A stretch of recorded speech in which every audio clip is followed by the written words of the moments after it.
औज़ुबिल्लाहिमिनश्शैतानिर्रजीम बिस्मिल्लाहिर्रहमानिर्रहीम। अस्सलामुअलैकुम उम्मत मोहम्मद। आप देख रहे हैं शहदाए मोहम्मद। जैसे कि हमारा मौजू है बाद करबला यानी कि करबला के बाद के वाक़या। एक दिन यजीदी लश्कर हुसैनी काफ़िले के साथ शाम के वक्त एक गांव के बाहर पहुंचा और वहां रात गुजारने के लिए रुक गया। उन्होंने एक ऊँट को खाने के लिए ज़िबा किया यानी कत्ल किया, लेकिन अल्लाह की कुदरत देखो कि ऊँट का गोश्त थाली में खून बन गया और आग की लपटें निकलने लगी। मजबूर होकर उन्होंने खजूरों को पानी में भिगोकर उसका शरबत पीकर रात गुजारी, लेकिन इन मरदूदों को अल्लाह के इस पहले चमत्कार की कोई असर नहीं थी, क्योंकि इन जालिमों के मन में इनाम और दौलत की लालच थी। सुबह होते ही लश्कर आगे बढ़ा। दिन भर चलते हुए पहले एक जगह पर पहुंचते और शाम को दूसरी जगह पर रुक जाते। वहां एक चर्च था यानी कि गिरजाघर था। यजीदियों ने सर मुबारक वाले नेज़ों यानी बालों को जमीन में गाड़ने के बजाय चर्च की दीवार के पास खड़ा कर दिया। शहीदों के खून के टपके अभी भी जारी थे।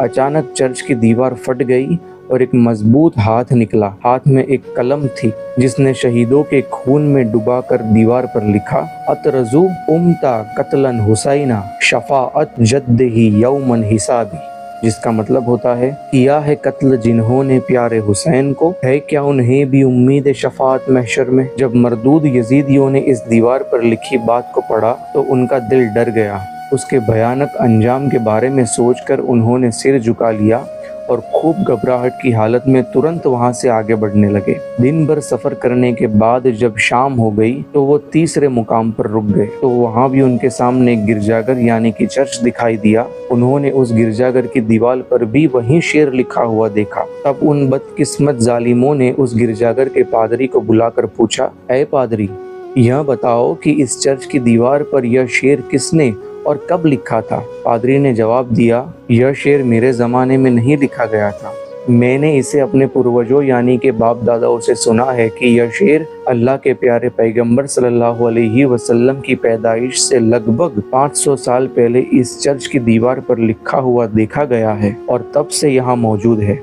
लेकिन मुझे यह बताओ कि तुम लोग कौन हो और मुझसे इस शेर के बारे में क्यों पूछ रहे हो? तुम्हारा इससे क्या मतलब है? यजीदी शैतान ने पादरी से कहा, इसमें कुछ खास नहीं, हम तो बस ऐसे ही पूछ रहे थे। फिर पादरी ने यजीदियों से पूछा कि ये सिर किसके हैं जिन्हें तुमने इन भालों पर रखा है। उन शैतानों ने पादरी को जवाब दिया कि ये सिर माज़अल्लाह इस्लाम के नए खलीफा यजीद के गद्दारों के हैं। पादरी ने बहुत ध्यान से शहीदों के चेहरों को देखा। जैसे ही उसकी नजर शहीद आजम इमाम हुसैन के नूरानी चेहरे पर पड़ी, पादरी की नजरें उस नूरानी चेहरे पर टिक गई और उन्होंने मनहूस यजीदियों से पूछा कि ये पाक चेहरा किसका है। जवाब में जालिम यजीदी ने कहा कि ये सर अली शेर खुदा के लाडले बेटे हजरत इमाम हुसैन का है। यजीदी भेड़ियों का यह जवाब सुनकर पादरी जोर से बोल उठा, क्या तुम वही अली मुर्तजा शेर खुदा की बात कर रहे हो जो तुम्हारे पैगंबर के दामाद है? उन्होंने कहा, हाँ, यह उन्हीं का बेटा हुसैन है। जालिम यजीदियों का यह जवाब सुनकर पादरी बिना डरे ऊंची आवाज में बोला,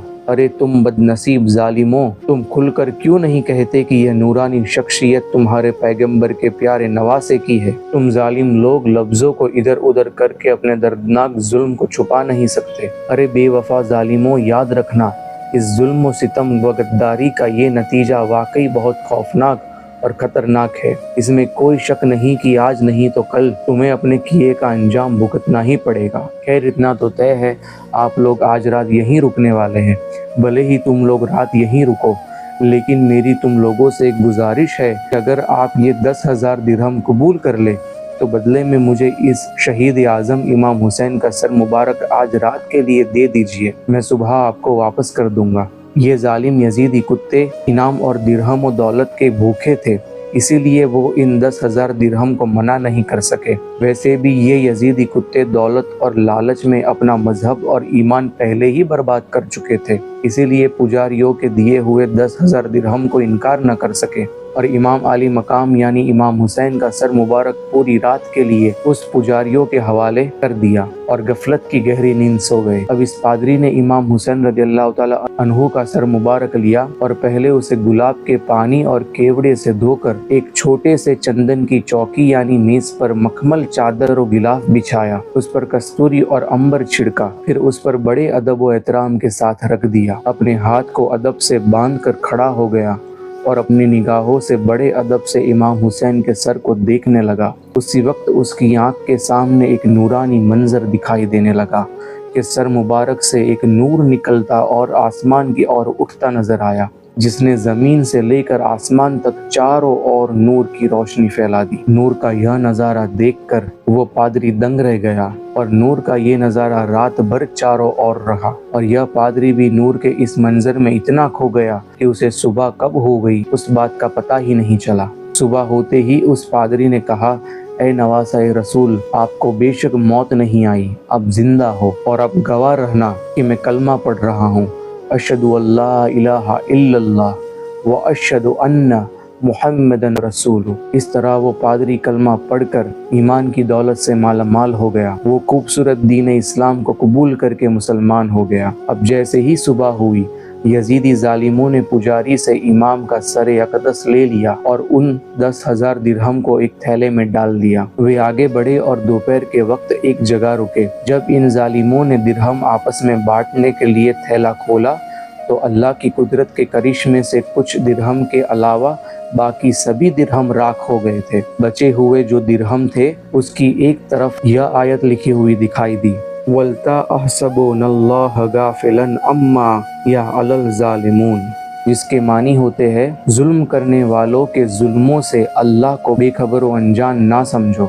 और दिरहम के दूसरी तरफ ये आयत लिखी थी, वसिया अलमन लजीना ज़लमू अयमन कलबियन कलबून, जिसके मानी होते हैं अब वो वक्त बहुत करीब है जब जुल्म करने वालों पर कैसी कैसी आफतें और मुसीबतें आएगी।